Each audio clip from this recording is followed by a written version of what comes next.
Welcome to Season 3 of Adapt, Climate Change and the Built Environment, where we interview professionals across the private and public sectors to discuss adapting the built environment to a changing climate. We believe that ensuring climate adaptation to extreme weather and evolving climate patterns needs us to re-examine what it takes to make our buildings, infrastructure, and communities resilient and adaptable so that our society can continue to thrive for years and decades to come. And with that, let's get started. Hey, Monika. Hello, Jessica.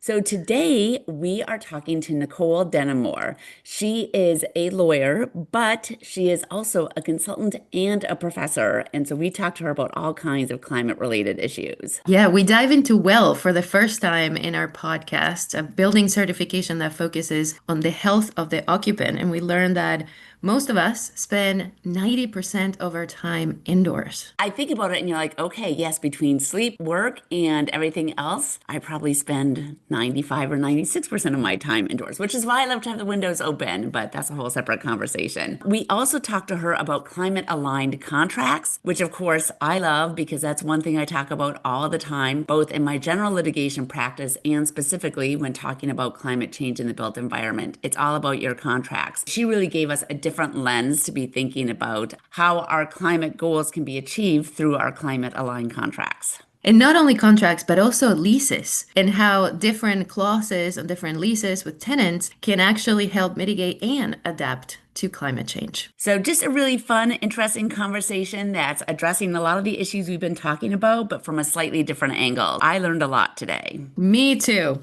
Let's get to it. Nicole, thank you so much for joining us today. We are very excited to have you with us. Like me, you are a lawyer, but unlike me, you're also way more than just a lawyer. Can you tell us what else you do when you're not busy providing legal services? First of all, you're not just a lawyer, Jessica. You're a whole person, and you have lots of value. And I appreciate the invitation to be in this space. So thanks to both of you. I do at least three things most of the time. So one is I own a sustainability consulting company called Sustainable Strategies. And we can dive into that a little bit. As you mentioned, I also own a climate-focused solo law practice, which is super fun. And I also teach. I'm based in Seattle. I teach here at the University of Washington, and I also teach at Boston Architectural College. Most of the time I'm doing at least three things. All of those three things are focused on real estate, built environment. I'm a nerd about buildings. I had a paralegal in the past who used to say that I was a lawyer trapped in an architect's body. And so I take that as a compliment, but I know we all have our own slice of sustainability. So mine is definitely real estate, buildings, built environment. I love the three-dimensionality of it. I'm sure we can dive into each of those, but that's kind of the high level. Sounds awesome. Can we talk about your sustainability consulting first? How do you help clients in that space? It's a really fun space. Again, focusing on the built environment, I do a lot of helping clients create safer, more inclusive spaces that support health and wellness. So you might be like, what is that? And so a lot of clients will say, hey, we're building out a new space or we're bringing folks back to the office and we want to make sure that people want to be here, that they're comfortable here, and that we're creating more equitable spaces. That can mean everything from inclusive design, really cool emerging concepts like neuro-inclusive design, as well as traditional things like air quality and other aspects of the built environment that you might think about when we put people in spaces. Because as I shared with both of you before, we spend 90% of our time indoors. That's a pre-pandemic North American average. And every time I say that, I know this is a podcast, but when I can see people's faces, their eyeballs get real big. And so if you really want to scare yourself when you're listening to this, take your age, multiply by 0.9. That's the number of years you've spent indoors.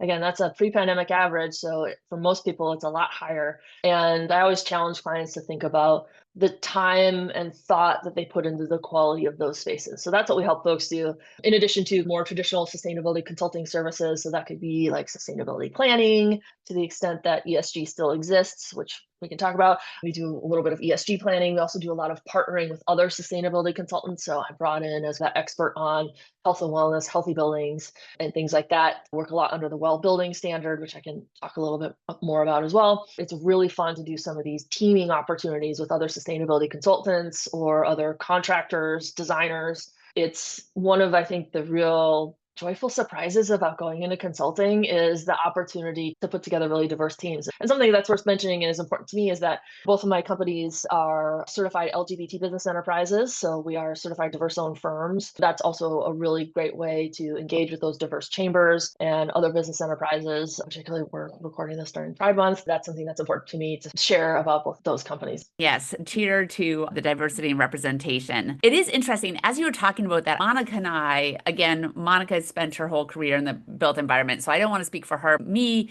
as a litigator, I've approached this whole construction in the built environment from like the problems that can happen either in the design phase, during the actual construction, with the final built product. But I actually don't spend a lot of time thinking about what are their intended uses. I don't really think much in my role about the people who are going to be in them. But I do think, obviously, COVID really highlighted a couple of different things. One, obviously, ever since COVID, the whole like use of do we really need as much commercial real estate, for example, as we have. The whole people going back to the offices, that continues to be a fluctuating thing. But I know in a lot of places, while we're all short on housing, there's a lot of commercial space that's still unrented or unused at the moment. The other thing that COVID really highlighted was the indoor air quality, which I think obviously there have been in certain factories or other things like that. There have been an awareness of concerns about indoor air quality, hopefully, maybe, but certainly not just for general people. And so I did see that becoming a real discussion about, to your point, we spend so much time inside, and actually a lot of times the air inside is far unhealthier for you than outside. Thinking about what we need to do there to make spaces that are physically safe for people. It goes beyond just building codes and making sure buildings don't collapse on people, but also making sure that they don't get sick while they're in the building. And I think that ties into the WELL program that you mentioned. Can you explain? I don't know if everyone in our audience will know what it is. Come to the right place because I'm a WELL AP faculty and I was also their 2022 Educator of the Year. I got the chance to go to Washington, D.C. and accept that award, which is really cool. It's a great community of folks. Yeah, thank you. that. I actually have my little lapel pin that next to my desk. I realize this is a podcast, but I can show the two of you what it looks like.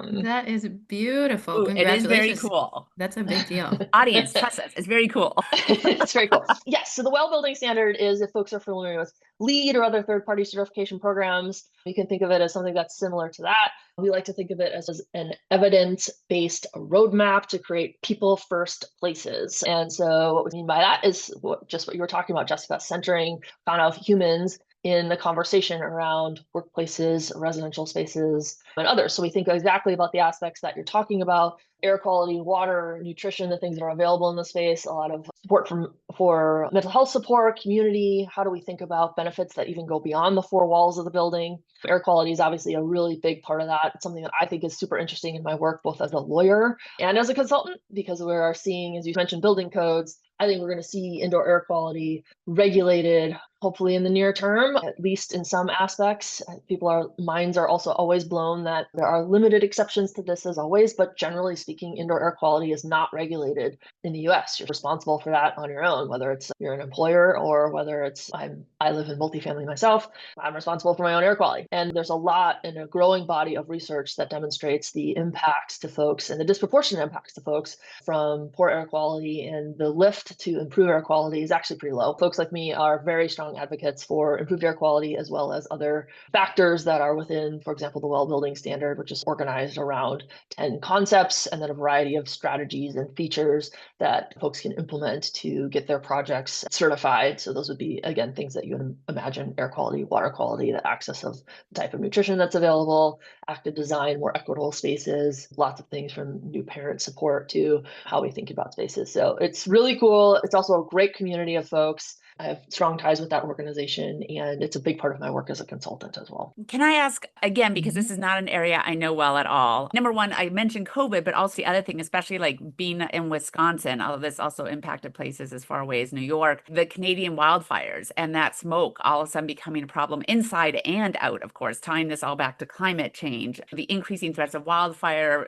became a real issue for people both inside and out, as far as smoke impacting them. Obviously, it impacts the more vulnerable, the worst, the elderly, people who might be sick. Does WELL address those sort of things too? The wildfire smoke coming in, or is it just looking at how the building is built and what goes into the building materials? I would say both operational and design aspects. And it's one of the things why we call it evidence-based. So really relying on aspects to drive those strategies, as opposed to just saying, hey, we should do this. one of the things that I appreciate well is that it's both verified. So when we're looking at things like air quality, you have to come in and have folks testing, as well as looking at the operational aspects as you just identified. And yeah, I live in the Pacific Northwest. Wildfire Yeah. smoke is a real public health threat. It's only increasing. And this podcast is all about resilience. And what I'm really talking about when we talk about things like or having healthier, more inclusive spaces is the human resilience part of this, right? How are we setting, when I give presentations on well or healthy buildings, I'm always talking about the fact that everyone deserves the right to do their best work.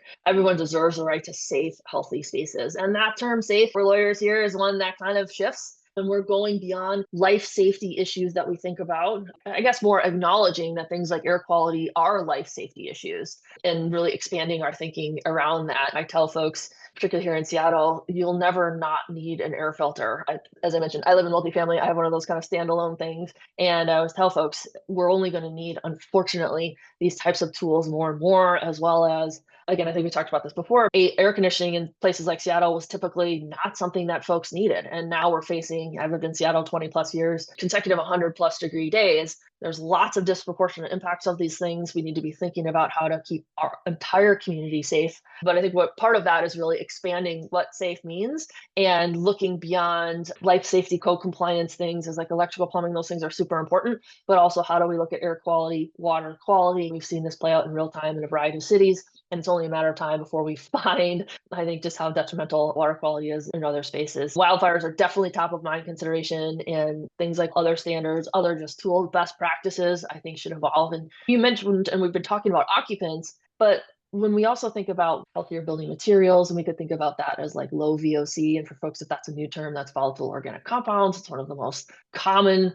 I guess, indoor and outdoor pollutants because it's in basically everything that we put in spaces. We're not only looking out for the safety of the people who are actually going to occupy that space, but also the folks who are installing, manufacturing, and transporting those materials. And we really need to expand, again, our thinking, not just to the end user, but also throughout the supply chain and those benefits. Because what we don't want is folks installing those products being exposed to really high levels of off-gassing. And then we're like, okay, it's cool because the people inside, it's aired out by then. That's really narrow thinking that we don't want to support here. We want to look at the whole supply chain, all the vendors, all the installers, all the people who are transporting potential things. And this is just a larger argument for why we need to get these chemicals out of products and have safer products. Again, I think that term safer is evolving, but it really needs to. I love the concept of human resilience. I've spent years dealing with different hazards and how we can become resilient to them. But I also have realized over time that if we are not ready to deal with those hazards, and if we're not doing our best from the health perspective, from getting ready to deal with those hazards, we won't be as resilient as we can be. So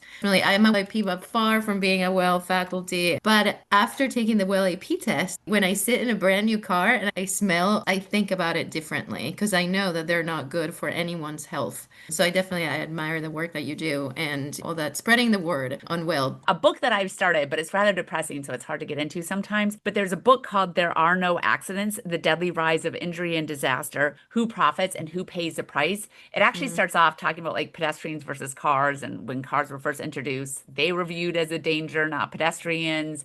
And then basically the car manufacturers did a really good job of kind of flipping it. And basically if pedestrians got hurt, it was the pedestrians' fault. And so just, Nicole, when you're talking about what does it mean to be safe and who are we trying to keep safe, just makes me think again about that. Yes, we need to expand our definition of what is safe. And we also need to be sure we're expanding the people included in that concern about who needs to be safe. Because otherwise there are no accidents. When workers get sick because they're dealing with VOCs, that is an intentional kind of thing that people are doing. And certain people pay and other people profit from that. So I just have to give a plug for that book too, even though it is a little bit depressing, but it really has flipped the way I look at a lot of things. So I must highly recommend it. We'll include the link to the book. Yeah, I appreciate that. And just pulling on the thread of what both of you shared, Monika, you can actually buy new car smell scent because people love it so much and associate it with, I don't know what. I'm with you, but there's also, and Jessica, you highlighted this too, there's such severely disproportionate impacts of all this, that there's a lot of privilege. I recognize my own privilege in this conversation.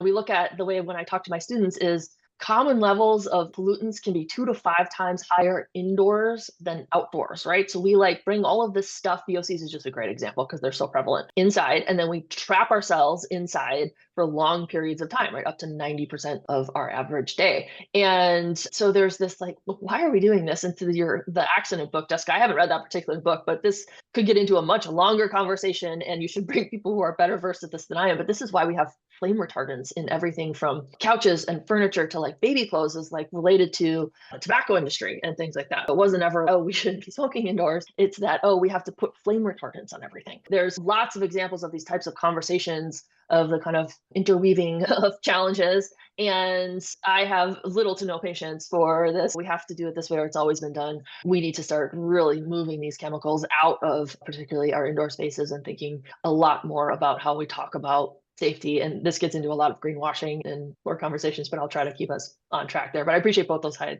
points that both of you highlighted. Moving on to your law practice, can you tell us more about what kind of legal services you provide? Jessica, you mentioned construction litigation, and one of the things that I think is really fun about what I do now is I can use, because I was a construction litigator for a long time as well. I say I've seen how buildings fail, and I use sort of that knowledge and experience to help set projects up for success, both in my consulting company and in my law practice. But in my law practice, more specifically, I would say I really do two things. One is climate aligned contracts, and that is often leases. I can get into a little bit more specifically what that is. And then the second is helping folks navigate these new carbon or climate, both disclosure or mitigation laws that are out there. We're having some coming up in Washington. This means a lot of dealing with building performance standards, things that, again, carbon disclosure laws, and how are we managing this new regulatory landscape. If you're a deep nerd like me, what's really fun is that these laws are brand new. The oldest building performance standard, and let me define that for folks who aren't maybe familiar with that, a building performance standard is a completely new regulatory tool where we say, hey, existing buildings, you've been getting a free pass from a performance standpoint because you've just been sitting out there forever long, not going through a code cycle, not going through a major renovation. So what we're going to do is say, okay, for building types of a certain square footage, we're going to set either an energy intensity or a carbon limit, and you have to hit that by a date certain, or there's monetary penalties. So this is a brand new regulatory tool. The first one was introduced in Washington, D.C. in 2018. So we only have, I'm not great at math, but about 7 years of legal precedent. And in the law, that's less than a blink of an eye. And it's really fun and interesting to be in a space where there's an opportunity to not create new law, because that's not what lawyers don't actually create law, but we influence how it can advocate and how it can be interpreted and applied and perhaps have broader positive impacts. And I'm really pleased to see building performance standards being implemented at the state and local level all over the country, despite what's happening at the federal level. And anyway, so we help folks navigate those building performance standards. And then, as I mentioned, climate aligned contracts, which is contracts that really help clients or buildings align, that's the name, with their goals. So that could be leases that support building performance standards. It could be supply chain contracts that help companies get a handle on their scope 3 or work with their vendor suppliers in order to get scope 3 data. It can be a lot of different things, and it's a really fun space to play in. It's a new and emerging space. I've been waiting for this moment as someone who has a high level of expertise in sustainability and also legal issues. As mentioned, I practiced construction and insurance coverage litigation for a long time. So I'm hopeful to be able to really play a positive role in that space. I love, and I do the same thing, although not to the extent that you do, but using my experience of seeing how things go wrong to try to help people address these issues. Monika hears me talk about this all the time, but contracts, they are the key to everything. Even just, I have mundane cases, nothing to do with climate change or anything like that, but just I'll have a client who's frustrated and they're like, why do we have to do this? And I'm like, because you signed a really bad contract. That's just the reality of it. I'm like, seriously, I know it's not fun to pay lawyers, but just please have lawyers look at your contract before you sign off. We'll have to get into the climate aligned contracts first, because I love that. But first, I do want to just level set and talk about where you are and a little bit about the laws that you have, because see, like in Wisconsin right now, and certainly at the federal level, there aren't a lot of laws related to climate change related issues, sustainability, stuff like that. For example, in Wisconsin, I've talked about this before, our building codes haven't been updated since 2015. We have a Republican controlled legislature that doesn't want to advance building codes. And we actually in Wisconsin can only do the building codes at the state level. And in fact, Madison, notorious liberal little Madison, passed an ordinance about bird safe glass. And there was actually legal challenges to that, arguing that Madison did not even have the authority to pass that kind of ordinance because it was basically a building code. It went up to the Wisconsin Supreme Court. is Tory pass. The Supreme Court actually said that was an ordinance that the municipality could enforce. But otherwise, I don't think you're uniquely situated where you do have a lot of state and local laws. So at a high level, can you talk about some of the things that are going on out in the Pacific Northwest as far as some of these climate related laws, just because eventually everybody else is going to have to deal with them. But there are a few states that are really leaders in this area right now, and you're in one of them. Yeah, absolutely. It's definitely a unique place to be both a consultant and a lawyer because there is a lot going on. And there is a high level, I think, of market expectation for sustainability, as well as practitioners who have a high level of skill. As I mentioned, I was at a roundtable yesterday where I was like, one, how did I get invited into this space? And two, the level of expertise that folks had from MEP companies to architects to other consultants was like, wow.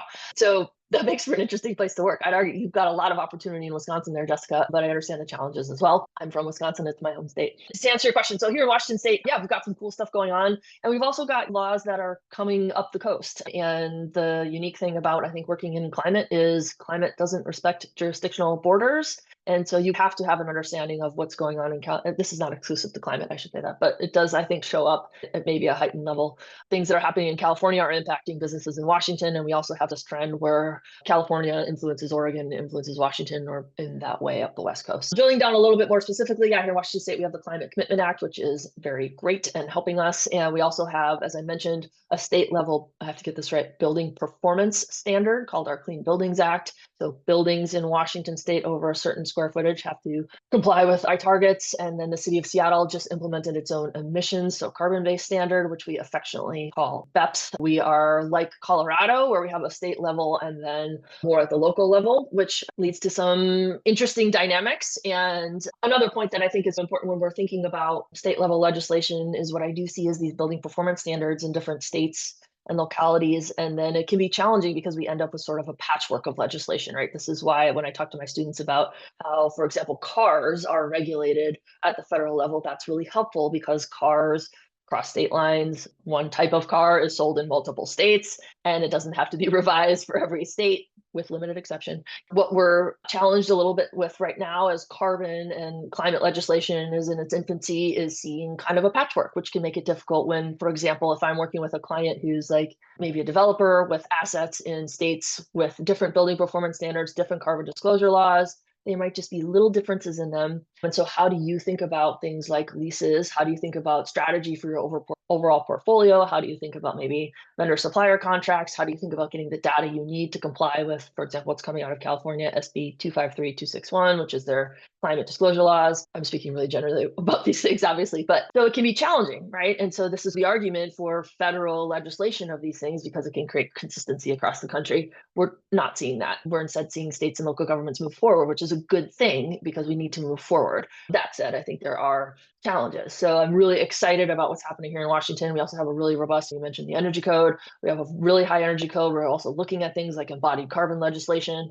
And these are all great tools. So I would love to see state and local governments get together and say, okay, this is how we're all going to approach this. It's not a criticism of anyone at all. It's just, I think, a result of being new in this journey. Like I said, building performance standards only have 7 years. When I was practicing construction litigation, if you want to talk about like Spearin, I don't know, that's more than 100 years old and like really bedrock construction kind of black letter law. And so how do we think about new things where I'll talk to clients and say, I read the legislative history, it's all of 5 pages and it doesn't give me any insight into how a court would rule on this or what types of changes might be made through the rulemaking process. So that's both a challenging situation and it's also, I think, a really exciting situation and one of the great opportunities to be in a place like the Pacific Northwest. And as I also mentioned, there's just a really cool community of practitioners who are willing to share. Everybody competes to a certain degree, right? Because there's only a certain number of projects, but the level of collaboration, knowledge sharing, and teaming that goes on here, I think makes it a really special place. And it's really fun to work here for that reason.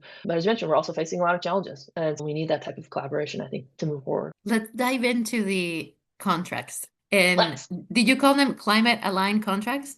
Is that what you call them? Yes. Okay. So let's talk about climate aligned contracts. Can you get a little bit more granular into what kind of things do you suggest your clients include their contracts to address climate mitigation and or adaptation? So like a great example is leases, and that's a large part of my work. So if you think about, we take a 3-dimensional building And in the early days of building, that was pretty simple. Now we have technical buildings with things like air quality, like we just described, operational requirements or legal restrictions like building performance standards. We've got maybe companies that have climate commitments, and or we've got values like materials restrictions, not bringing in a bunch of VOCs like we were talking about, right? So now buildings have moved into this almost living, breathing, three-dimensional thing. The challenge is, how do we take that living, breathing, three-dimensional thing and how it's going to be operated and leased, the owner-tenant relationship, and reduce it to a two-dimensional contract? And so that's kind of, I think, where this phrase climate-aligned contracts comes in, as well as you're aligning with generally like climate goals. It could be the Paris Agreement. It could be maybe you've made a 2050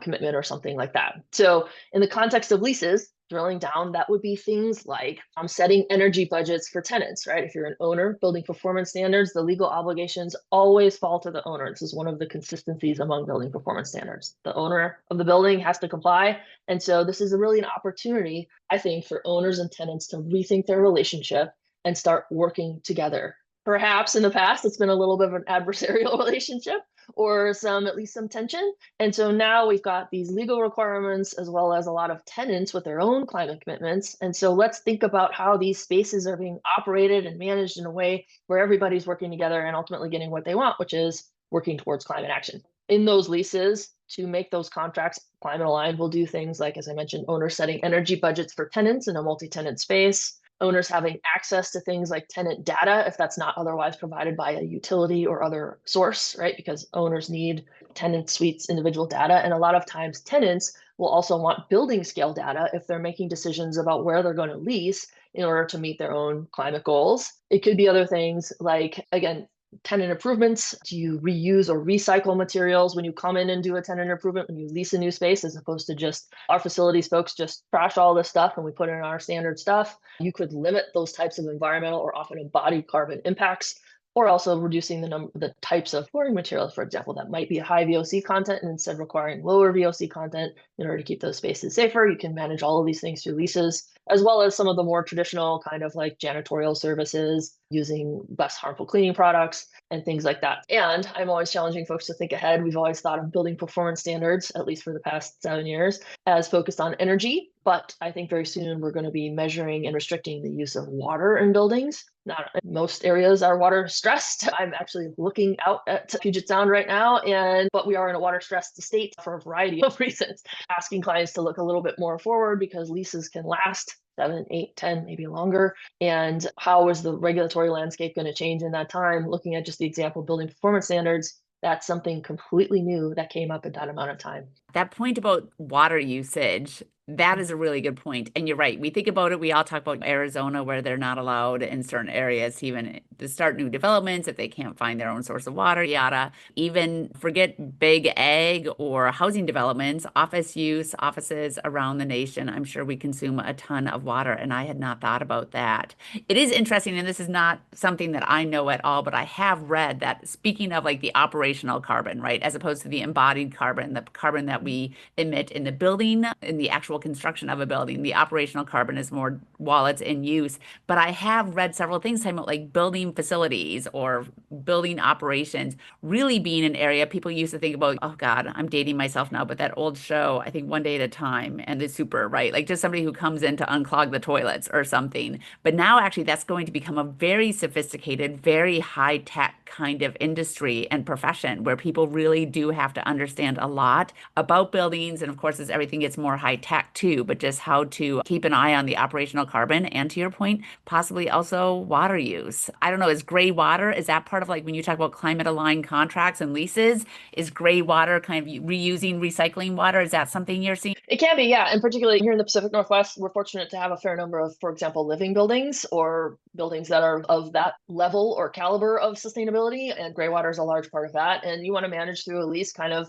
rules around if gray water is going to be in a building, how to be safe around those types of things. The data question is one that we could spend hours and bore your audience to tears about, but that gets into those facilities professionals are key in the context of building performance. And how do we gather data? How do we some reasonable level of assurance for that data? How do we protect confidentiality, with respect to that data. There's lots of, I could go on and on, but I won't. But data is a key part of this whole conversation, as well as something that we talked about, which is the potential benefits beyond the four walls of the building that we can, when we talk about not just human resilience, but community resilience. And some of these aspects touch leases or contracts. Some of them are a little bit tangential, but I think they're all worth mentioning. A good example, like owners perhaps reserving common areas, you have a big lobby as heating or cooling centers in the event of an emergency. So it's something you might want to address in like rules and regulations. It's also just getting to this community benefit or community resilience point. Creating these spaces in cities like Seattle or others where, for example, there's not a lot of access to air conditioning and we are experiencing really high temperatures. And so how can we use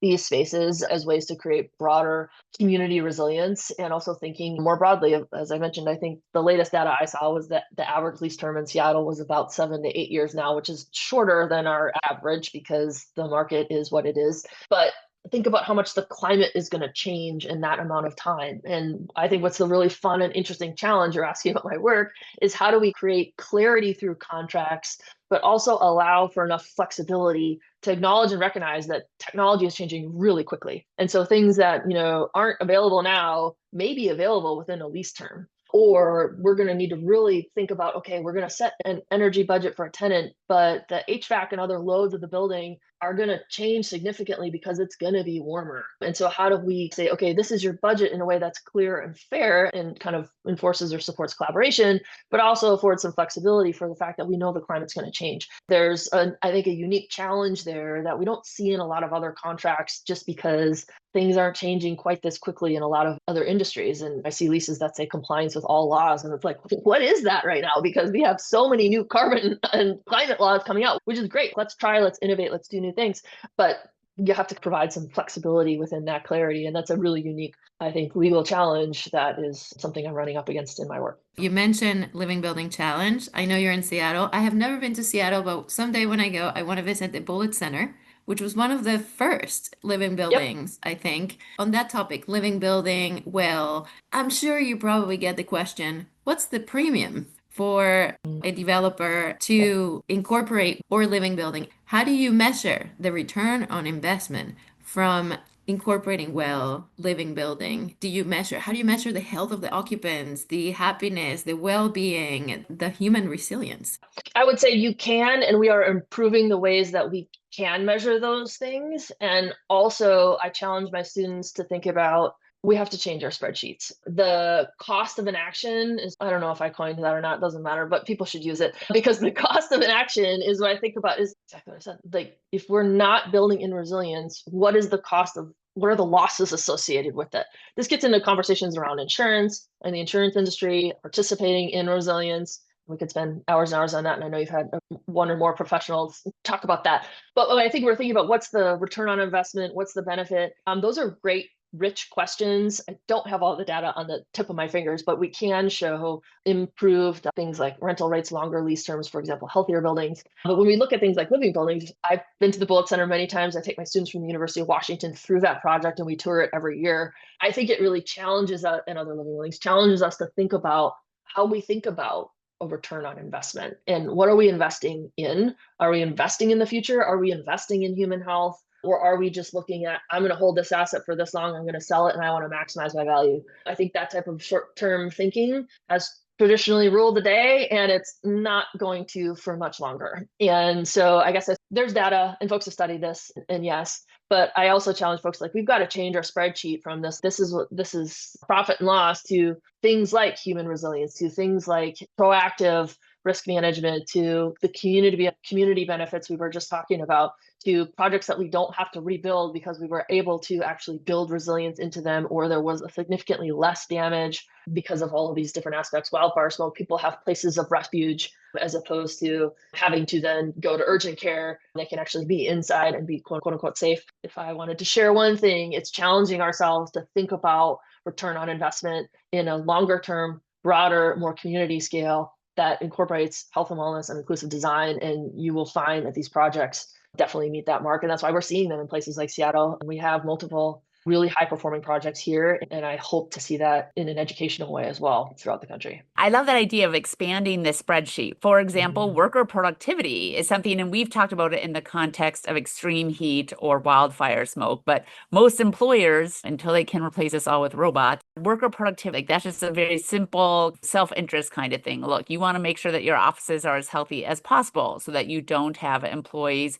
who are having to take lots of sick leave or who are just working slower. So that's still very narrowly focused on an individual employer or something like that in a building, but it's still, I think, even adding that column to the spreadsheet as far as a cost benefit analysis would help. And then to your point, yes, and we talk about this all the time with climate change and the built environment and resilience. You cannot just look at, is my building resilient or am I okay? Because it is all part of a community. And so I think expanding that spreadsheet to include those kinds of considerations is something that a lot of people avoided for a long time, but climate change is, I think, actually going to force all of us to start thinking on a broader level and realize that we cannot be just so narrowly focused because we all will end up paying the price eventually. Yes, and we need to take an equity lens to that work because there is a lot of privilege in this conversation. Again, acknowledging my own privilege in this space. But while you were talking, it was reminding me of a couple of data points that I want to share quickly. I know we're sticking on air quality here, but it's important because there is a lot of research, and if folks aren't familiar with the COG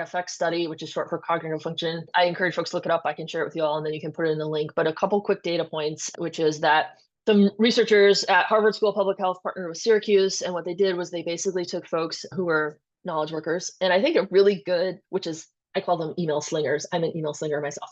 And particularly lawyers who are billing at high rates. Let's think about this. And so they took a baseline building, a typical office building, and they measured their cognitive performance using some standardized testing mechanisms. And then they reduced the VOC levels in that space and gave those folks the same test. So again, volatile organic compounds and things like toner, paint, flooring products, finishes, all this stuff. Cognitive scores improved by 61%. Wow. Okay, so then they said, wow. And then they said, let's try one more thing. Let's not only reduce the VOC levels, let's basically increase ventilation rates. I always tell people if you're at home, it's the functional equivalent of opening a window. And cognitive performance, not productivity, but actual cognitive performance, which is like strategic thinking skills, improved by 101%.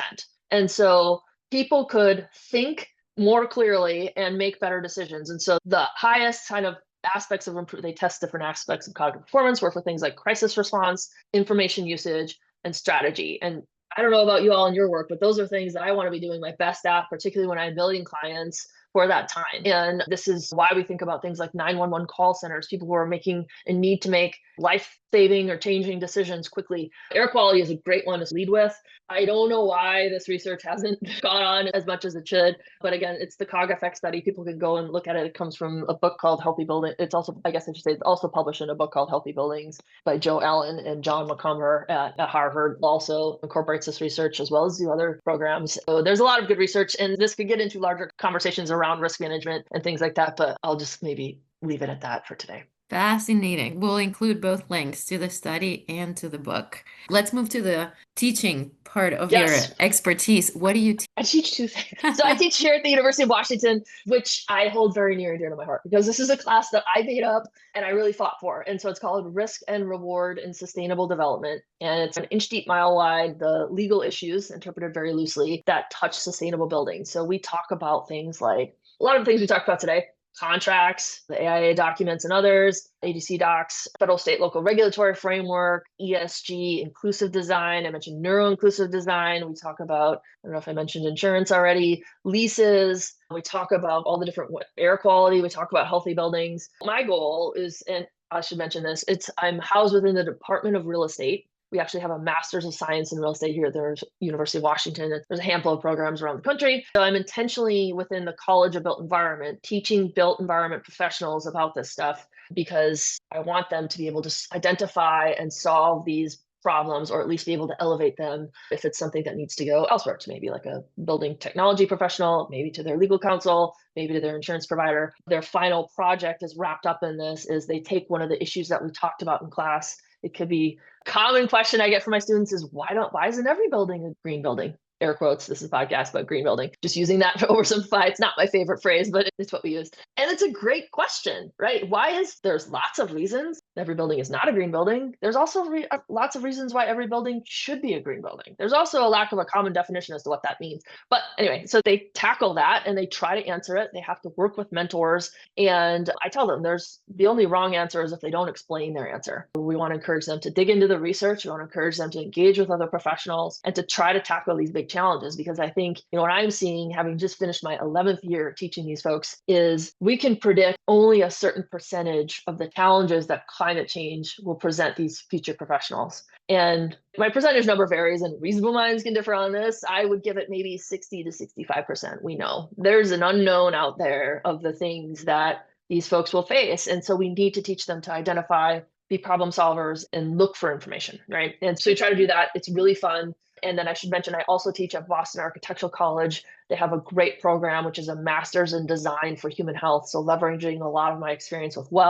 and healthier building materials. And that program is amazing. It's exactly what it is. It's a master's program in design for human health. So teaching other future practitioners how to center health and wellness and inclusive design in their future work. It could be interior designers, they could be other professionals, and they do a lot of really cool stuff. And I can't say enough good things about that program. That's really neat. And I love the title of your University of Washington course, Risk and Reward, because in some ways, as a civil litigator, I feel like that's what I spend a lot of time doing with my clients. I'm like, I give them the legal advice. Here are the risks if you don't follow the legal advice. Here's the rewards. Having to make that analysis, because ultimately every business does have to do that. They do have to make that cost benefit analysis. But as we try to point out in this podcast, and when Monika and I speak both together and separately, there are so many people out there who they don't even know what they don't know. And so that's been a big part of, I think, my goal. And I think Monika's too, is to platform people like you and other people just to give the built environment professionals across the spectrum, from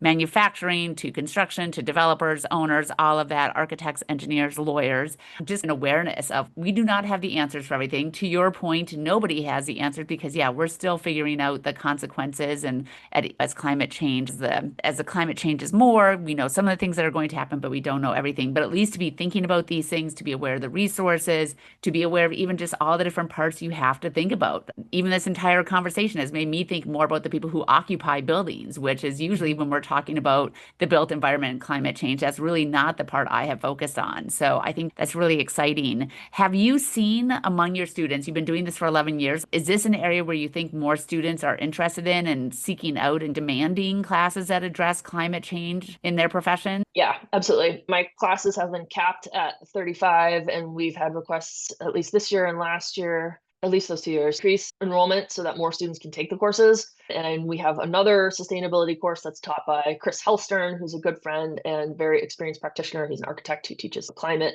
change course. And so, we're seeing increased demand. I am really pleased to see it. And I think more universities need to teach students the intersections of climate and equity, or all of the inequity that's associated with climate change, and helping prepare future practitioners to be able to tackle those climate challenges, take an equity lens to that work. So we're seeing an increased demand here, again, acknowledging that we're a very unique market. But I have heard anecdotally from other practitioners that there is demand at other universities that are pursuing these efforts as well. We need to prepare folks for the impacts of climate change. Climate change is real. It is happening. And we need to create problem solvers to help with that work. Yeah, I have two kids who are now both technically adults, which is freaky. And I do apologize to them all the time for the messed up world we are handing over to them. But I will say, all of these young people are very aware of and very mindful of climate change. Sometimes they take a dark approach to their future with it, which I get they're young and they have to. But I will say I'm a big fan of young people generally. And I think these next generations are more willing to tackle some of these challenges. I guess what I'd say about that too, that I think is important, is that it's a challenging time to be a human. It's a really challenging time to be an undergrad. I teach undergrads, and they're looking for support. I'm very privileged and grateful for the number of guest lecturers who give their time and their talent, and their employers who support them doing that, to guest lecture in my class. And what's interesting observation for me is that I have started asking guest lecturers to share their journey into sustainability, to give students hope and understanding that it's not a linear path. I think just given that things are really hard right now, and there can be a lot of pressure to figure it out. Or if you're maybe close to graduating, folks are asking you, what are you going to do? What's your job? And so I try to give my students a lot of support. You wouldn't believe the power of just listening. Our students face a lot of challenges that we did not, I guess I'll speak for myself, that I did not have to face when I was that age. And so I think there's a need for a lot of support. And I always encourage other folks to listen, guest lecture, mentor, all the things, and to support young career folks in trying new things. You don't have to have it figured out.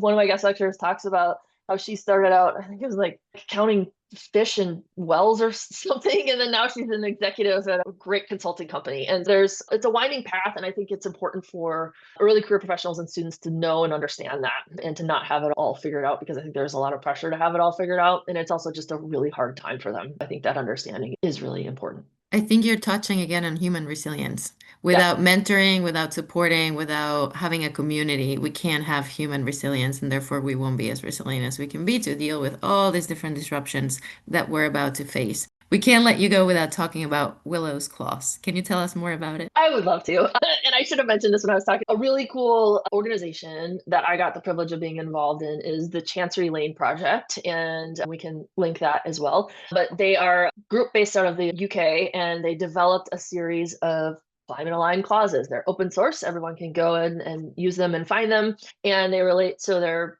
just what we talked about earlier, kind of model clauses that you can drop into contracts, whether it be a lease or a lot of different contexts. And they help folks align towards their climate goals. They also have a series of guides that they publish that are really helpful. And they just came out with a course that's free if folks are interested in that.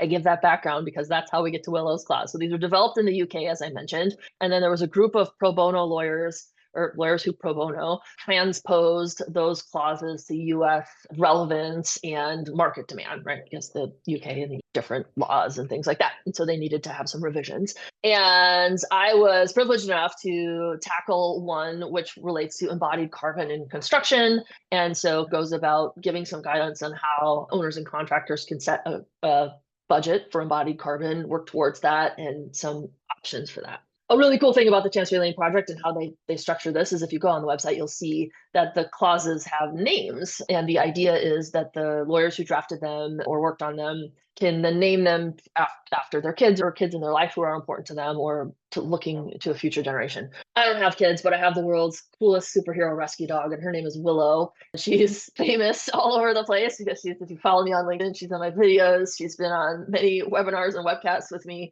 She just brings joy, and she brought a lot to my life during some challenging times. And so I named mine Willow's Clause. I don't know if any of the other ones are named after dogs, but mine is. So if you look up Willow's Clause through the Chancery Lane Project, you'll see some helpful information on embodied carbon in construction. And it's named after my superhero rescue dogs. Adopt, don't shop. And rescue dogs are the absolute best. And I'll take any opportunity to talk about Willow. She just brings joy. And I think that's the coolest thing. When everything else gets gloomy, having a sweet dog, it just brings a smile to your face. Your dog is bringing a smile to my face right now. Willow is adorable. The dirty secret of a lot of lawyers is there's a lot of just stealing from other lawyers, contract clauses in particular. If I find a well-drafted contract clause, I'm like, ooh, I am saving that and I'm using that in my next contract. So having this free resource, which we'll also put a link to, is a fantastic effort. So thank you for your work on that. And yes, thank you, Willow, for brightening everyone's day. Yeah, the Chancery Lane Project is great. And what was really cool there too is I got to talk to the lawyer who originally drafted it in the UK, Josh Gibbons, who's fantastic. And then I was contacted by some lawyers who were then further transposing it for other countries and other laws. So it's been a really cool thing. Yeah, it's open source, free guidelines. And there's a related resource too that I think is worth mentioning, which is the Responsible Contracting Project, which gets to some of the social human rights aspects that we touched on a little bit. That's out of Rutgers. We can leave the link to that too. And it's, again, open source resources on how to implement human rights, and particularly in supply chain and other aspects. I focus on climate work, but that's an important resource and free, I think, to share. We'll definitely include all those links. Nicole, it has been a joy to have you. I feel like we could have 3 different episodes, one in each of your aspects of your work, but we are honored to have you. Thank you for sharing all that knowledge. Thank you so much, Nicole. I look forward to see what you continue to work on, because I've learned a lot just today alone. I appreciate it. Thank you for welcoming me into the space. I mentioned mentorship a couple of times, but so many people have helped me on my journey that if I had a parting thought, it would be to just help someone else. One of my mentors has said, when things are hard, help other people. That has served me well throughout my career. If you're struggling, if things are hard, and who isn't right now, help someone. My students are always looking for help. And there's a lot of students out there, a lot of professionals. So I appreciate the chance to just share what I've learned because it comes from a lot of people who've given their time to help me to get here. Yeah, just thanks for the chance to share. I appreciate it. Thanks for listening to Adapt, Climate Change and the Built Environment. We hope you enjoyed this episode and come back to hear more of our conversations with people leading the way and addressing the issues facing the built environment as our climate changes. Please rate, review, and subscribe, and share our podcast with others who may be interested. And if you have any feedback or suggestions for topics or guests for future seasons, we'd love to hear from you. You can email us at adaptthebuiltenvironment@gmail.com. Thanks for listening.